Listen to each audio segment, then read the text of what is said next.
This is my 34th year being a journalist. I spent 20 years running bureaus for CNN in Jakarta and in Manila. And then I went home. I decided to go back to the Philippines. I headed the largest news group, which is now under attack by President Duterte. And then I decided I was going to catch the technology, run with it, right? Do something new. So let me show you what we did. There's three things I wanted to talk about.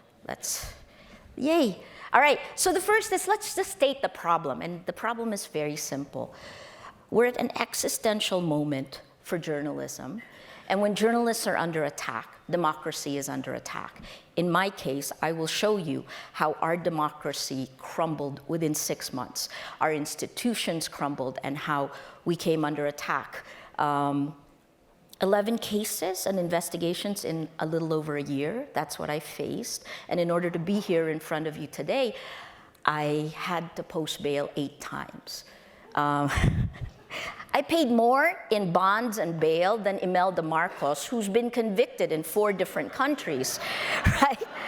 So defining the problem, that's one. Second problem, let's not call it social media. Let's call it a behavioral modification system. And we are Pavlov's dogs because we walked into this. Technology has been the accelerant that has helped bring to power authoritarian-style leaders who have slowly turned their democracies into dictatorships. Why the Philippines? Number 2, why are we a case study? Because 100% of Filipinos on the internet are on Facebook. Facebook is our internet. And when I set up Rappler, I helped Rappler actually helped spread Facebook because our fast growth, we went from 12 people to 75 people in about a year and a half, and we became the 3rd top online news site in a year and a half, competing against the largest television news group, right? That's kind of unheard of. That was in 2012. So I drank the Kool-Aid. We know the empowering effects of social media. We were able to use it for disaster risk reduction, but we were also the first to feel the attacks, and I'll show you what that looks like. Cambridge Analytica's whistleblower, Chris Wiley, he focused on the Philippines, and he called us the Petri dish. He said that Cambridge Analytica tested out these tactics of mass manipulation in the Philippines and countries like ours in the global south. And then when they worked, the word he used is ported it over to the United States and Europe. You know the description of the Philippines? This is from Stanley Carnot. He wrote a book called In Our Image. He's a former New York Times reporter. He said that the Philippines spent 450 years in a convent and 50 years in Hollywood. We're the only colony of the United States. We're a former protectorate. And digital products are tested for you first in the Philippines. So we're kind of like your guinea pig. So think about it like this. Our dystopian present is your dystopian future. And then, I'm not going to depress you. There are solutions. We will find them. And, we have to find them. A lot of this stuff I've been talking about for 3 years, because that's when we first started. My pants are falling. That's when we first started. That's when we first started doing this disinformation stuff in 2016. And, you'll see some things that seem familiar because they are, because you are living through the same things. So solutions are possible. Oh, did I mention I wouldn't have the problems I'd have if Silicon Valley didn't do the things it did? That's the first step. So the empowerment actually comes, and the solution will come from you. Sorry, I'll go back. Let me show you this one, right? One more time. Click. In 2018, there was a cover with 4. And in every single one of the cover of Time magazine's Person of the Year, journalists were killed imprisoned. The Capital Gazette, the journalists were killed. The Myanmar journalists were still in prison at that point. The brutal murder of Jamal Khashoggi shook all of us around the world. And then there was me. And when I first saw this on Twitter, I thought it was fake, so I sent it to our social media team to check.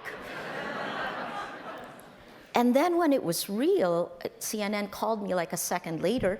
I felt like I got punched in the stomach because it meant I would get more attacks by the government, right?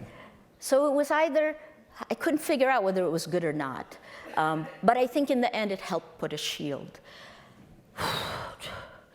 2017, so here's the way the attacks worked.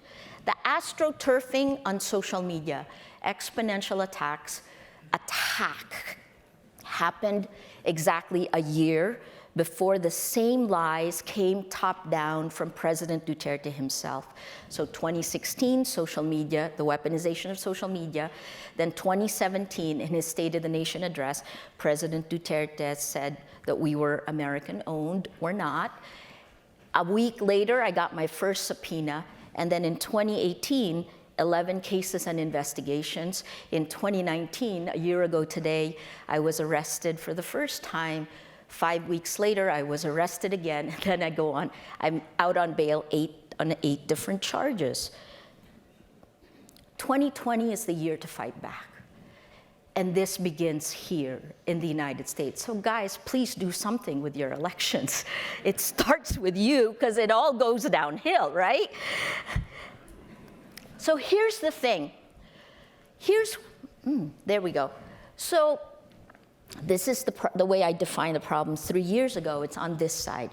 If you make people believe lies are the facts, then you can control them. This one comes from Tim Snyder. He wrote a book called On Tyranny, and he said something really simple. This is on an MSNBC. He said, if you want to rip the heart out of a democracy, you go after facts.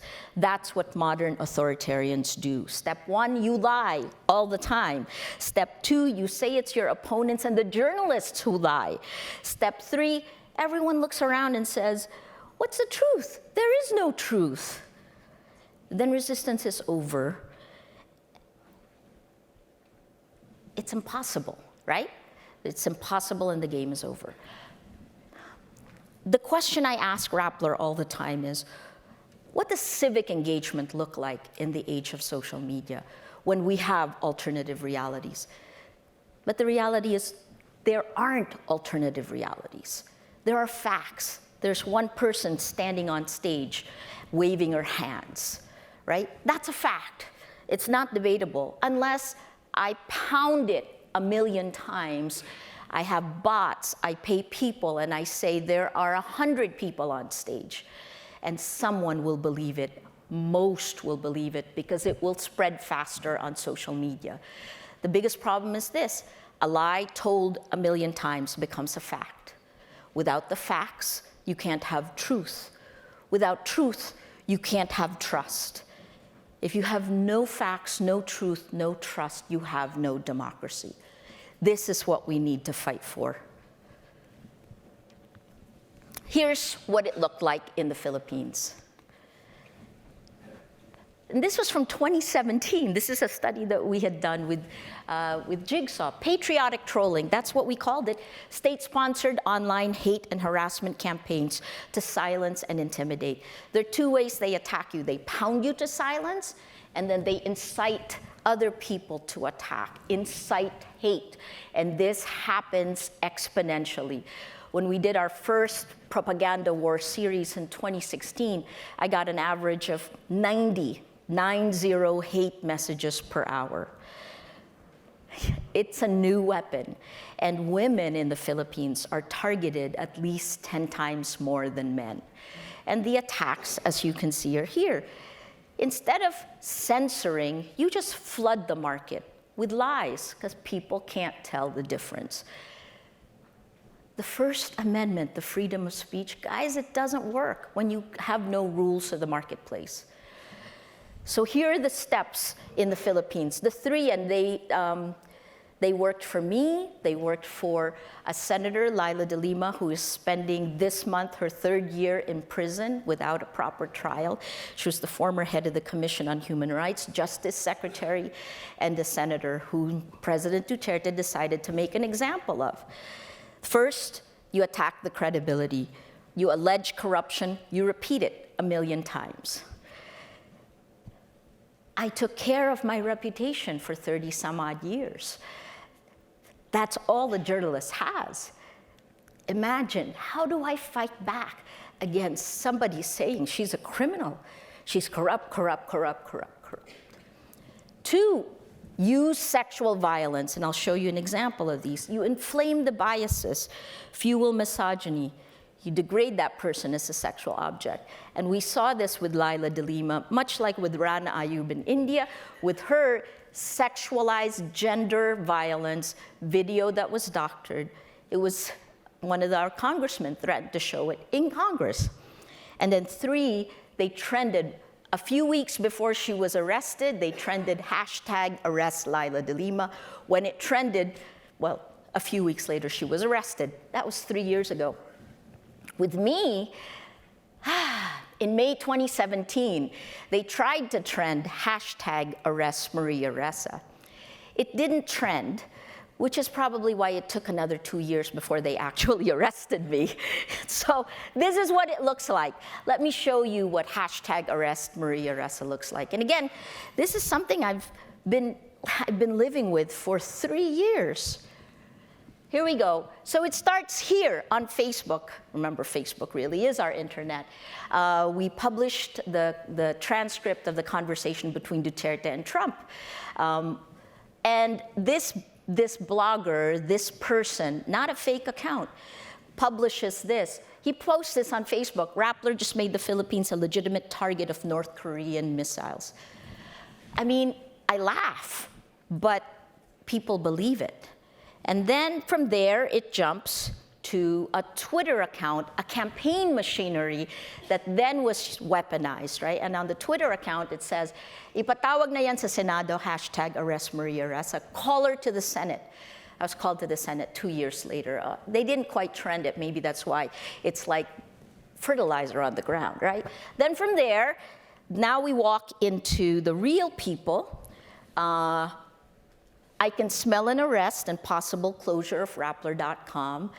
Well, yes, I was arrested in 2019, and yes, in January 2018, the government tried to close us down. This is in May 2017, for the record. Then it jumps to the sexual attacks. Maybe Maria Ressa's dream is to become the ultimate porn star in a gangbang scene. Well, no, it's not, but this was posted, seen by millions, and then it goes to this last one, which was on Rappler's page, me to the RP government, make sure Maria Ressa gets publicly raped to death when martial law expands to Luzon. It would bring joy in my heart. The only defense I had is to post it on my Facebook page, and when I did, his school contacted me. He's a senior in college, right? So this is the information warfare Courtney told you about. I live it, my country lives it, and it breaks my heart. Also because of the values, right? We haven't really talked about that. We need to figure out, what values do you stand for? All right, let me show you some data. Let me get water. I still have 15. So what we did in Rappler is we started to look at the data. We looked at our own data. We scraped our data. We're alpha partners of Facebook. Facebook and I are frenemies. We're one of 2 Facebook fact-checking Filipino partners. And what we do is content moderation is a whack-a-mole game for me. Once you find the lie, you look for the network that spreads the lies. Take a look here at how from April 2015 to April 2016, Duterte was elected here. Look at the words that were attacking journalists. Bayaran means corrupt. Let's just look at that top one. You can see it, there's a grain of truth, right? Corruption is endemic in the Philippines. So there's a grain of truth, but you can see it was heavily pounded during the campaigns. And by the time Duterte was elected here, he used it all the time because he would attack. So the attacks would come both bottom up and top down. And by October 2016, it's a fact. Journalists are corrupt, right? That's one way to change the narrative. This is what we did for my social media team. I told you we were born on social media, right?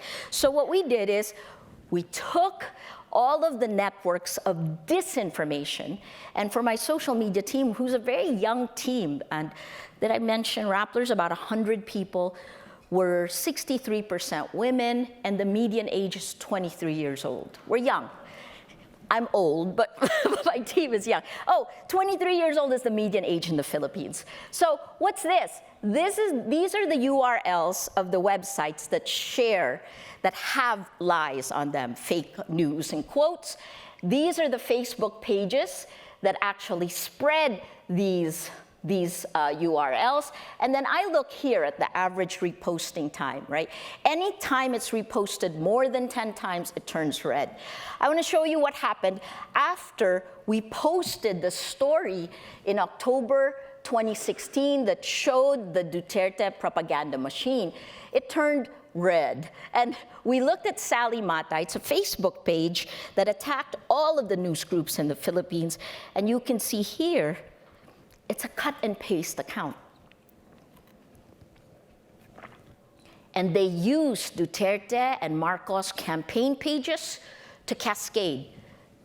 Sacha Cohen talked about how, freedom of speech is not freedom of reach. This is reach, right? And you can see it. It is cut and paste. It is manipulated to make you think that that's the zeitgeist. This is the attack on the vice president of the Philippines. In the Philippines, she is the lead opposition. And when it comes like this, it looks kind of really boring. But if I put it like this in a network map, you'll see that the same three accounts, the bloggers and the content creators, are so organized that they're broken down by demographics. This account takes care of, this is the one that began the attack against our vice president, because it is kind of like, I call it a pseudo thinking class. It's supposed to try to target the thinking class. This account, this is the one that targets the middle class. And then this account was a singer-dancer, kind of like a more salacious Spice Girls, but she's now a government official. But this forms the foundation of our information ecosystem. This is the same network that attacked not just the vice president, but attacks me, attacks Rappler, attacks journalists. From there, that same attack against the vice president jumped to Manila Times. Is an old newspaper in the Philippines, but its chairman emeritus was named the head of international public relations for Duterte. It's essentially an echo, and the lies jump from social media. This account has a column inside Manila Times and other things. It's a direct conduit to the government. From there, it jumps to state media. And around this time period, our state media proudly announced that they were working closely with China and Russia. And our Philippine news agency went, and I don't think they realized that they shouldn't be putting up pictures of them visiting the Sputnik offices in Moscow. So we did a story on it. They got mad. They took down their pictures, but there you go. Then we closed that loop by putting the content creators in government office. And this is in 2017. She headed social media for the palace for 8 months, and then she resigned and is now working for Overseas Workers Welfare of the Philippines. Marcoses are back. This is how historical revisionism happens on social media. It isn't just by doing one post saying Marcos is great, or even trying to convince you to vote for Marcos. It is death by 1,000 cuts. look at what it shows. It's astroturfing, the same message, different accounts, and it's very simple. It's just moving you slightly to believe that the martial law days weren't so bad after all, right? Dark part, my parents even say you can watch TV and news, roam the streets. Here I believe the dark narration and the full twisting of this part of history during my elementary, high school days. It wasn't all dark. The historians and maybe media made it all dark. This month is the 34th anniversary of People Power, which ousted Ferdinand Marcos, ended 21 years of his dictatorship. His daughter is now a senator, won re-election. His wife is in Congress. They're back. So let me show you natural language processing. I have 9 minutes left. So I want to show you how else media is controlled. This is taking natural language processing and going through everything written during the time when the government threatened to arrest me. And I use this because I want you to see how hanging a Damocles sword over journalists affects their coverage. In this one, you can see that 34% of the stories that were triggered by the release of a Department of Justice press release. I won one award. I was in Washington, D.C. The government released a press release saying that I would get convicted of something. There are 11 charges. I can't remember which one. And so they had this. So the blue, 34% of the stories came from the Philippines. But then, if you look at the theme of these stories, right? So these are stories that were largely from the Philippines. 27% of all of the clusters of stories just wrote exactly what the Department of Justice said. I'd be arrested, I could go out on bail, and then it listed the cases against me. But it was the stories from the United States that called it a Duterte rights crackdown. Our news groups couldn't yet do that, couldn't yet say that. This was a year ago. This year, we're getting better at it in the Philippines, right? We know when it's time to stop negotiating. The sizes of the circles are based on Eigenvector centrality. So the larger the circle, the more influential the Facebook account. This is what it looks like. The larger, this is our Facebook community, our information ecosystem. And you can see it is asymmetrical warfare. The pro-Duterte, pro-Marcos communities are overwhelming, and they use mimetic warfare. Memes, right? It's just to make you laugh. It's thinking fast, thinking slow, and thinking fast always wins over thinking slow, right? In the age of social. This I show you because this is the first time I was arrested. It was Valentine's Day last year. The government held me overnight, and they released me, and it was the first time that that asymmetrical warfare became even.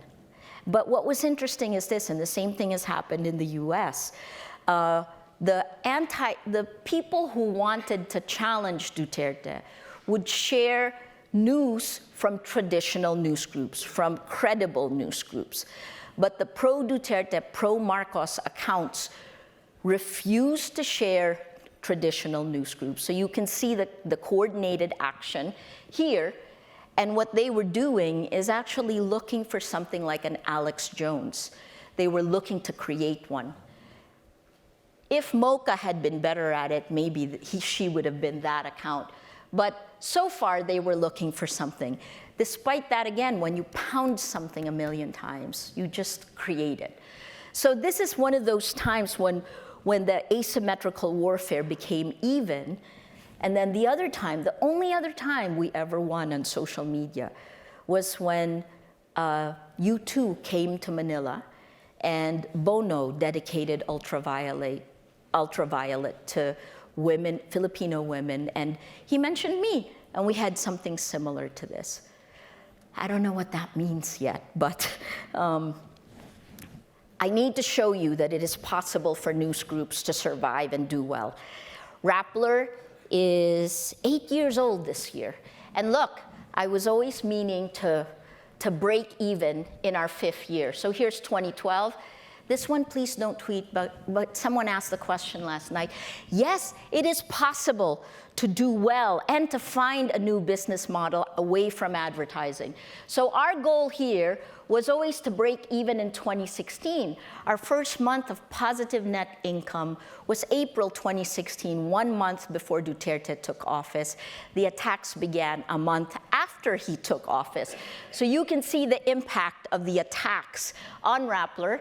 Here's the revenue stream. It completely died. I had begun hiring for tech and data. And then what we did is we slashed our budget to deal with these attacks. We maintained the revenue we were making because we were building a new revenue stream. We slashed our budgets by taking the founders and cutting our pay by 20%. And then we gave a 4% increase to our rank and file. And guess what, in 2019? We actually made money. Here, we made money, and we expect to make more in 2020. And once the audited numbers come out, I plan to give a bonus straight across the board for Rapplers, because it was a tough year. Let me show you what a diversified revenue stream looks like. This red, that's advertising. So this is how we began, all advertising, right? Look at what happened when the attacks began here. And then advertising, so the first thing that happens when you're attacked by your government is advertisers leave you. By April 2018, when I had 3 cases, we dropped 50% of our revenue. And I knew that if we didn't find an alternative business model, that we would die. So what we did is we took the disinformation networks, we took the things we were doing as journalists, building communities, because that's still the question. How do you build communities of action in the age of social media? And then we began a new business that deploys business to business. So the advertisers aren't straight up front. That's this. And you can see in 2018, we started it was fledgling, but by mid-2019, it had grown 2,000%. And in 2019, it was neck and neck with our advertising. And the other thing that we did is, right here, a very small membership, crowdfunding and membership. We started in December of 2018, a membership drive that actually has brought in our most active communities. They believe in the same values. We are fighting for our democracy, and I pretty much say this bluntly, in the age of the battle for truth, journalism is activism. There's no debate. You fight for the truth. That's what our community does. They also, by the way, with the Committee to Protect Journalists and the Press Freedom Defense Fund, crowdfunded a legal defense fund. And that's part of the reason. So, you know how much I pay in legal fees? It's 1/3 of what I normally pay for all of Rappler. And at the beginning, I wasn't sure how we would do it, but our community helped us. That's incredible. So in 2020, we have a new platform that's coming out. We need to fight technology with technology. And guess what? A journalist making a decision on what tech to deploy and how to deploy and where to draw the lines will make very different decisions from a coder, from a tech person, because the very problem began with one very simple decision made by a tech person on social media. And you know what that is? I simplified it this way. When they wanted to grow their social media platform, they decided to seed what would divide our societies. One decision. It was to make us grow their platform by putting friends of friends. And that decision, friends of friends, growing that way, meant that they divided us like this. It is built into the design of the platforms, right? I have 14 seconds left and almost there. Social media. She talked about Russian disinformation. We found our way bottom up. December 2018, Senate Intelligence Committee released the data. We found our connection from the Philippines, bottom up, to the data that was released here by the Senate Intelligence Committee. I'm out. I want to just leave you with two last things. So how are you going to think about it? I think about it like this, right? Combine with online and offline violence to create a climate of fear. That's what our president has done, our government has done. Anyone who questions a brutal drug war that human rights activists have said at least 27,000 people have been killed in the last 3 years. That's an insane number. I'm gonna catch my breath. Anyway, anyone who questions that, supports those who fight for truth, I'm a cautionary tale, you attack them with the full force of the law. I'm still free, even though I have to post bail. So it's kind of like a game of chicken, you know? You make them cautionary tales for anyone demanding truth. So what are we gonna do? You start with your area of influence. In your own area of influence, demand accountability from power. Stand up against bullies. Report the lies. Tell your family and friends. Courage spreads. We begin by taking care of what's in front of us. I'm gonna just end with another minute of a video. So you see it's not just Rappler. There's a lot more that's happened since then. It's Filipino journalists holding the line. Have you ever been harassed because of your work? Yes. Have you been threatened online? Ay, oo. Have you been called biased? Yes. Have you been called stupid? Yes, plenty times. By idiots. Have you been called disrespectful? Yes. Have you been accused of corruption? Yes.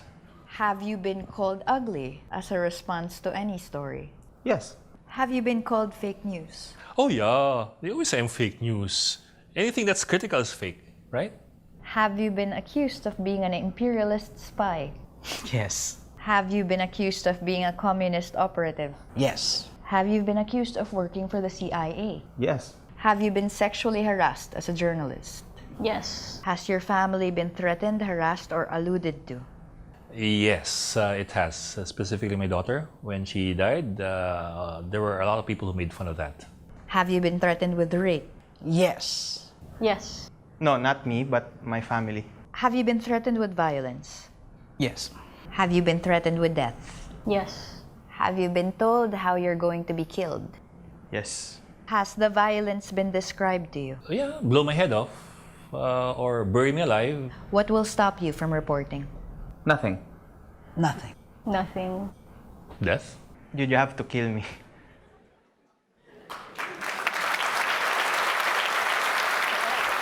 Look, you're getting a standing ovation.